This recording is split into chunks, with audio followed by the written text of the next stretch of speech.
Hello friends, आज lecture 7 है और आज हम लोग one of the most important topic को कवर करेंगे। और आप ये पाएंगे कि बीपीएससी के हर एग्जाम में यहाँ से आज के लेक्चर से आपको कोई ना कोई एक प्रश्न करीब तो आप कवर कर ही लेंगे। ये हम लोग एश्योर करेंगे। और आप उदाहरण के तौर पर देखें, आज तो पहले हम लोग civil disobedience movement in Bihar देखेंगे। बिहार सोशलिस्ट पार्टी जो बीपीएससी का फेवरेट एरिया है, इसको अच्छे से कवर कर लेंगे। इंडिविजुअल सत्याग्रह और रामगढ़ सेशन अभी झारखंड में चला गया है। रामगढ़ वहाँ का एक डिस्ट्रिक्ट है, तो रामगढ़ उस समय बिहार का पार्ट था, तो रामगढ़ सेशन को भी करेंगे, जो कि 53वां session of the Indian National Congress है। अगर आज आप टॉपिक का इंपॉर्टेंस देखें तो ये 66 बीपीएससी का क्वेश्चन है कि सन 1931 में बिहार समाजवादी पार्टी का गठन किसने किया। अगर आपको पता है, अगर आपने रटा है तो इस क्वेश्चन को गलत करेंगे, अगर आपने पढ़ा है तो इस क्वेश्चन को सही करेंगे कि इन चारों में से कौन इसका उत्तर है। इसका कमेंट बॉक्स में आप उत्तर देंगे और लेक्चर खत्म होने के बाद you will be in position to answer this. Let us start. Sorry. अगर आप सिविल डिसोबीडियंस मूवमेंट जो 1930 में चलता है, अगर उसके थोड़ा सा बैकग्राउंड में देखें तो लाहौर, ये है हमारे पंडित नेहरू। आप पंडित नेहरू से असहमत हो सकते हैं, इनके पॉलिसियों से असहमत हो सकते हैं, पर इनको आप इग्नोर नहीं कर सकते हैं। और अगर आप इतिहास पढ़ेंगे तो फिर आपको इनसे मोहब्बत हो ही जाएगी, इनके कार्यों से मोहब्बत हो जाएगी। अगर आप लाहौर सेशन की बात करते हैं तो लाहौर सेशन 1929 में होता है। जो लाहौर सेशन है वो इसलिए बहुत इंपॉर्टेंट है कि लाहौर सेशन में पहली बार पूर्ण स्वराज की बात उठेगी। पूर्ण स्वराज मतलब कंप्लीट इंडिपेंडेंस की बात उठेगी। हमने पिछले लेक्चर में बताया है कि हर्षद मेहतानी ने 1921 में जब ऑल इंडिया मुस्लिम लीग के वो प्रेसिडेंट बनते हैं तो वो आज़ाद ए कामिल की बात करते हैं। आज़ाद ए कामिल मतलब कंप्लीट इंडिपेंडेंस की बात करते हैं अपनी। उनका मतलब एक स्लोगन होता है, और दूसरा उनका स्लोगन है इनकलाब जिंदाबाद, जिसको भगत सिंह और बटुकेश्वर दत्त ने सेंट्रल असेंबली में बम फेंकते वक्त उसको फेमस किया था। लेकिन जब कांग्रेस के मंच से, कांग्रेस के प्लेटफॉर्म से पहली बार पूर्ण स्वराज की मांग 1929 में उठती है, लाहौर सेशन में उठती है, और उसके प्रेसिडेंट कौन होते हैं तो जवाहरलाल नेहरू हमारे पहले प्रधानमंत्री होते हैं। जवाहरलाल नेहरू की अध्यक्षता में पूर्ण स्वराज की मांग उठती है और 26 जनवरी को रावी जो नदी है उसके तट पर तिरंगा को लहराया जाता है और स्वतंत्रता दिवस मनाया जाता है। वो अलग बात है कि इंडिपेंडेंस डे अपने देश में 15 अगस्त को मनता है, लेकिन 26 जनवरी को रावी नदी के तट पर तिरंगा को लहरा दिया जाता है। सॉरी, तिरंगा को लहरा दिया जाता है। और इसी 26 जनवरी को बाद में हम लोग देखते हैं कि अपना कॉन्स्टिट्यूशन बनता है और इस तरह से होता है। वो नेशनल हिस्ट्री का पार्ट है, पर ये चीज़ आप थोड़ा सा ध्यान रखिएगा। और लाहौर सेशन वाला केस में एक चीज़ और बहुत इंपॉर्टेंट हुआ कि लाहौर सेशन में ये डिसाइड किया गया कि जो फर्स्ट राउंड टेबल कॉन्फ्रेंस है उसको हम लोग बॉयकॉट करेंगे। जो पहला गोलमेज सम्मेलन होता है उसको हम लोग बॉयकॉट करेंगे। साथ ही साथ चूंकि अब यहाँ पे डिस्कशन हो रहा है तो हम आपको बताते चले, एग्जाम में आपके लिए बहुत इंपॉर्टेंट हो जाता है, अभी इसका पार्ट नहीं है। 1931 में कराची सेशन होता है, और ये national history point of view से बहुत इंपॉर्टेंट है। कराची सेशन इसलिए बहुत इंपॉर्टेंट है कि कराची सेशन की अध्यक्षता पटेल करते हैं, सरदार पटेल करते हैं। और इसी कराची सेशन में गांधी जी कहते हैं यू कैन किल गांधी। ये प्रश्न कभी जब भी पूछा जाता है, you can kill Gandhi but not Gandhian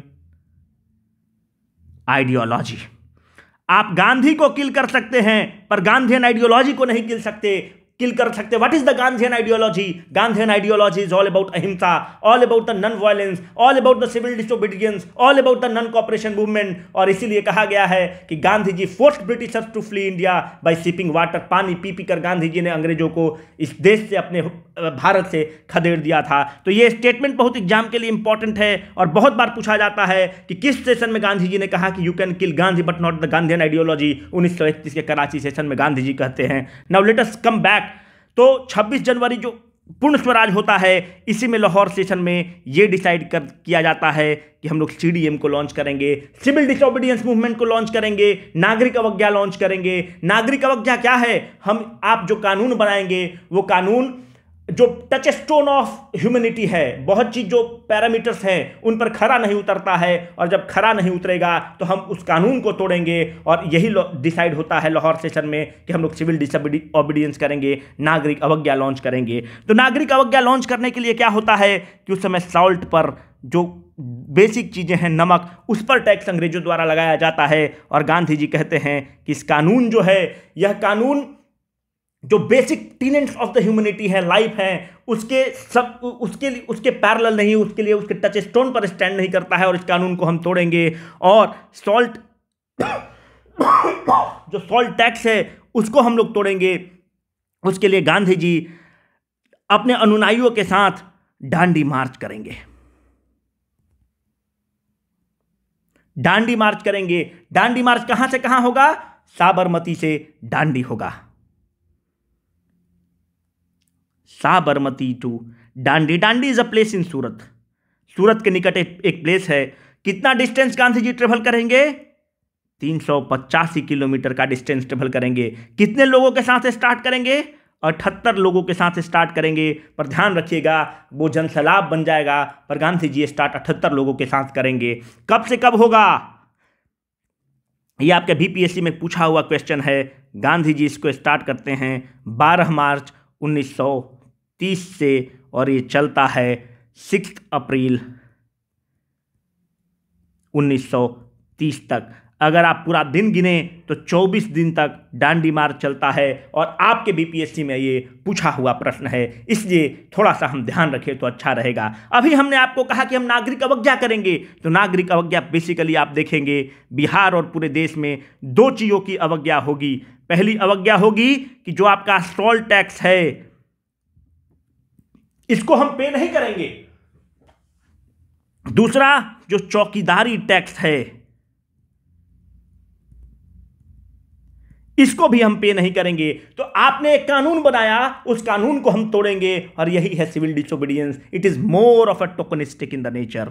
ये टोकनिस्टिक है, पर आप ध्यान रखिए, without tokenism the democracy sound hollow. कोई भी डेमोक्रेसी है, अगर वहां पे टोकनिज्म नहीं है तो डेमोक्रेसी खोखला दिखता है, खोखला प्रतीत होता है। कभी जब भी टोकनिस्टिक मेजर्स करने होते हैं तो नागरिक अवज्ञा तो करेंगे, पर सॉल्ट जो कानून है उसको तोड़ देंगे।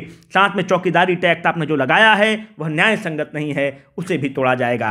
अगर आप देखें कि बिहार में क्या हो रहा है, बिहार में जब जब सिविल डिसोबीडियंस आप कर रहे हैं तो भागलपुर में कौन लीड कर रहा है? तो भागलपुर में महादेवलाल सराफ लीड कर रहे हैं। छपरा में नंगी स्ट्राइक होता है। क्या है नंगी स्ट्राइक? नंगी स्ट्राइक में क्या होता है कि जो जेल के लोग हैं वो अंग्रेजों के द्वारा जो विदेशी कपड़ा है उसको पहनने से मना कर देते हैं। ये भी एक नागरिक अवज्ञा है। It was a form of a civil disobedience by the people who were present in the Chhapra jail against the British authority. Gaya में चंद्रावती देवी लीड कर रही हैं। इससे मतलब ये हो गया कि महिलाएं भी, चंद्रावती देवी लीड कर रही हैं, महिलाएं भी जोर शोर से पार्टिसिपेट कर रही हैं सिविल डिसोबीडियंस मूवमेंट में। बिहार में अगर आप सिविल डिसोबीडियंस मूवमेंट को देखेंगे तो ऑफिशियली बिहार में लॉन्च किया गया 15 अप्रैल 1930 को। इसको ओवरऑल लीड कौन कर रहे थे बिहार में? हमारे देश के पहले राष्ट्रपति डॉक्टर राजेंद्र प्रसाद इसको ओवरऑल लीड कर रहे थे। अगर आप ध्यान से देखें तो अब आप सिविल डिसोबीडियंस मूवमेंट आप लॉन्च कर दिए हैं, तो आपको स्वदेशी तो रहेगा ही, साथ में स्वदेशी को प्रमोट करना है। स्वदेशी को प्रमोट करने के लिए एक स्वदेशी कमेटी बनाई गई पटना में, जिसके प्रेसिडेंट सर अली इमाम को बनाया गया to promote swadeshi. Sir Ali Imam को प्रेसिडेंट बनाया गया। Vice president, creator of modern Bihar, Sachchidananda Sinha को बनाया गया, और के.बी. दत्त को बनाया गया। ये 2 आदमी वाइस प्रेसिडेंट बने, और मुख्य सचिव हसन इमाम को बनाया गया। तो आपके एग्जाम में यह पूछा जा सकता है कि Swadeshi committee is related to, it is related to the civil disobedience movement. साथ में एक चीज और पाएंगे, अभी हमने ऊपर बताया कि 2 चीज को तोड़ने की बात होगी, एक सॉल्ट टैक्स को तोड़ने की बात होगी। तो पहले कहीं पहले नमक बनता होगा तब तो हम तोड़ेंगे। पर बिहार में क्या है कि बिहार तो लैंडलॉक्ड है, बिहार में तो समुद्र है ही नहीं। जब समुद्र है नहीं तो हम नमक बनाएंगे कैसे? नमक बनाने के लिए एक जगह चुना गया, उस जगह का नाम है नखास पिंड। नखास पिंड कहाँ है? पटना में एक जगह है नखास पिंड। और नखास पिंड में यह डिसाइड किया गया कि सोडा से नमक बनाएंगे। सोडा से नमक कैसे बनाएंगे? वहाँ की जो मिट्टी है थोड़ी सी नमकीन है, उसको हीट करेंगे, उसको डिस्टिल करेंगे, और जो मिट्टी से जो नमक बनेगा, सोडा में जो मिट्टी से हम लोग नमक बनाएंगे, तो वो भी एक सिंबॉलिक, अभी हमने बताया कि टोकनिस्टिक है। तो उससे जो नमक बनाएगा, सरकार के हिसाब से उस नमक पर टैक्स लगना है, हम उसको टैक्स नहीं देंगे, और सॉल्ट जो टैक्स है, जो सॉल्ट लॉ है, उसको हम तोड़ेंगे। तो ये भी याद रखिएगा कि नखास पिंड जो है यहीं पर सोडा से नमक बनाया जाता है, बिहार में, पटना में जगह है। और नखास पिंड से प्रश्न पूछता है कि Nakhas Pind is related to which movement, तो याद रखिएगा क्विट इंडिया मूवमेंट वगैरह टाइप का ऑप्शन रहेगा, पर it is related to the civil disobedience movement, नागरिक अवज्ञा। पर नखास पिंड में बहुत लोगों को भेजा गया कि आप जाकर वहां पर सॉल्ट लॉ को तोड़िएगा। बहुत लोग अरेस्ट हो गए, अंबिका चरण सिंह अरेस्ट हो जाते हैं, पर एक आदमी सक्सेसफुल होते हैं सॉल्ट टैक्स को तोड़ने में, सॉल्ट लॉ को तोड़ने में। उनका नाम है राम, आपने नाम सुना होगा, राम वृक्ष बेनीपुरी। ये राम वृक्ष बेनीपुरी वही हैं जो बहुत बड़े साहित्यकार हैं। ये जो बेनीपुरी आप जो टाइटल देखते हैं, ये इनके गांव का नाम है। राम वृक्ष बेनीपुरी कहाँ के रहने वाले हैं? बेनीपुरी गांव मुजफ्फरपुर के रहने वाले हैं। तो ये साहित्य के बहुत बड़े नाम हैं और ये बहुत अच्छे मित्र हैं। राम वृक्ष बेनीपुरी जयप्रकाश जी के बहुत बड़े मित्र हैं, और अंत में एक किताब लिखते हैं जयप्रकाश, और ये बहुत लाइन फेमस है। जयप्रकाश किताब में ही एक लाइन है, कहते हैं उसको जयप्रकाश जो नहीं मरण से डरता है, अग्निकुंड में ज्वाला बूझते देख स्वयं कूद जो पड़ता है। राम वृक्ष बेनीपुरी की एक और कृति बहुत बड़ी है, उस एक हिंदी वीकली निकालते थे राम वृक्ष बेनीपुरी, उस हिंदी वीकली का नाम था युवक। ये सब प्रश्न देखिए आपसे पूछे जा सकते हैं, and you should be prepare to answer them. ठीक है, तो अब सिविल डिसोबीडियंस मूवमेंट से इससे ज़्यादा प्रश्न नहीं बनेगा। जो भी प्रश्न आएगा you should be in position to answer that. अब हम लोग अगला चीज़ पे मूव करते हैं, बिहार सोशलिस्ट पार्टी। इस पर जितना भी स्टार आप मार लीजिए कम होगा। जब भी आप क्वेश्चन उठाएंगे तो आप ये पाएंगे कि बिहार सोशलिस्ट पार्टी से क्वेश्चन है। बिहार सोशलिस्ट पार्टी की जो गठन, ये है हमारे जेपी लोकनायक जयप्रकाश नारायण सॉरी, और ये है आचार्य नरेंद्र देव। हम लोग देखेंगे कि आगे क्या क्या इनका रोल है। जो बिहार सोशलिस्ट पार्टी की जो गठन होती है 1931 में होती है। ध्यान रखिए ये डेट बहुत ही इंपॉर्टेंट है, क्योंकि बीपीएससी का ये फेवरेट एरिया है। 1931 में एक इनफॉर्मल, कोई फॉर्मल मीटिंग नहीं होती है, एक इनफॉर्मल बैठक होती है। किसके घर पर होती है? फूलन प्रसाद वर्मा के घर पर होती है। फूलन प्रसाद वर्मा जी के घर पर होती है पटना में। उस बैठक में कौन कौन होते हैं? उस बैठक में होते हैं गंगा शरण सिन्हा,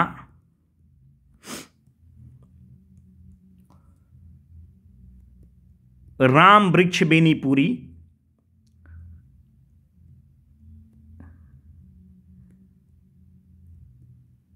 रामानंद मिश्रा, जयप्रकाश नारायण, राहुल संकृत्यान। ऐसे जो है एक इनफॉर्मल मीटिंग है, अपने दोस्तों की मीटिंग होती है फूलन प्रसाद वर्मा के घर पर, उनके आवास पर, और बिहार सोशलिस्ट पार्टी का फॉर्मेशन इन्हीं के घर पर होता है। इसीलिए हमने आपको जो पहले स्टक लेक्चर के स्टार्टिंग में एक प्रश्न दिया है, उसका आप उत्तर कमेंट बॉक्स में दीजिएगा। तो फूलन प्रसाद वर्मा के आवास पर एक इनफॉर्मल मीटिंग होती है, और वहीं से बिहार सोशलिस्ट पार्टी की गठन हो जाती है। और उसके गठन आपको चूंकि क्वेश्चन है, आप उसको कमेंट बॉक्स में देंगे, हमने आपको इशारा कर दिया है। और ये बिहार सोशलिस्ट पार्टी जो बनती है, इसको नेशनल लेवल पर एक रूप दिया जाता है, उसका नाम होता है ऑल इंडिया सोशलिस्ट पार्टी। और जो ऑल इंडिया सोशलिस्ट पार्टी की जो गठन होती है 1934 में होती है। तो हमारा कहने का मतलब है कि जो ऑल इंडिया सोशलिस्ट पार्टी की जो नींव रखी जाती है, जो एक्सपेरिमेंटल लेबोरेटरी होता है, वो बिहार की मिट्टी होती है, पटना होता है, वहीं से उसको टेस्ट किया जाता है, वो सक्सेसफुल होता है, and it gets extrapolated to the national level in the form of all India socialist party.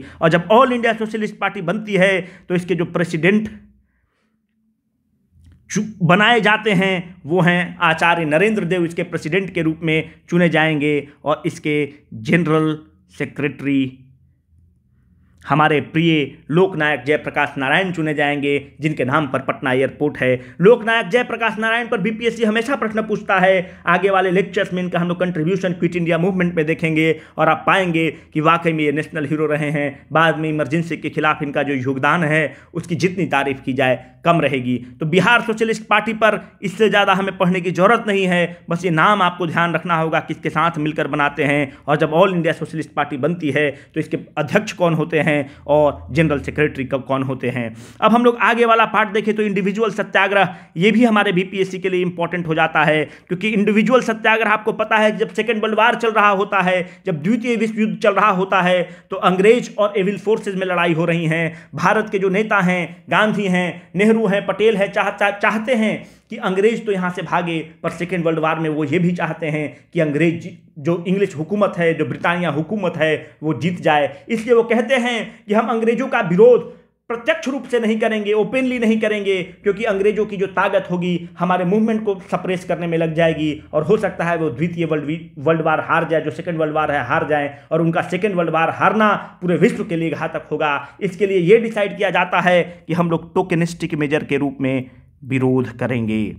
इसमें एक और कारण होता है कि जो यहाँ का जो वाइसराय है वो कह देता है कि भारत हमको सेकेंड वर्ल्ड वार में सपोर्ट कर रहा है, उसका खंडन करने के लिए भी इंडिविजुअल सत्याग्रह लॉन्च किया जाता है। 2-3 मुख्य कारण है कि क्यों इंडिविजुअल सत्याग्रह लॉन्च किया जाता है। उसमें एक ये भी कारण है कि हम टोकेनिस्टिक रूप में ये दिखाना चाहते हैं कि हम तुम्हारे पॉलिसी से असहमत हैं, हम एक मैसिव प्रोटेस्ट नहीं कर रहे हैं ताकि तुम्हारी एनर्जी बर्बाद नहीं हो। हम चाहते हैं कि तुम वर्ल्ड वार 2 में जीत जाओ, पर ये जो टोकेनिस्टिक मेजर है, टोकेनिस्टिक मूव है, जिसके कारण हम तुमको इंडिविजुअल एक आदमी विरोध करेगा, इंडिविजुअल विरोध करेगा, ताकि जनता को ये पता रहे कि हम लोग सेकेंड वर्ल्ड वार में इन्वॉल्व नहीं है, भारत इन्वॉल्व नहीं है, ब्रिटानिया हुकूमत केवल इन्वॉल्व है।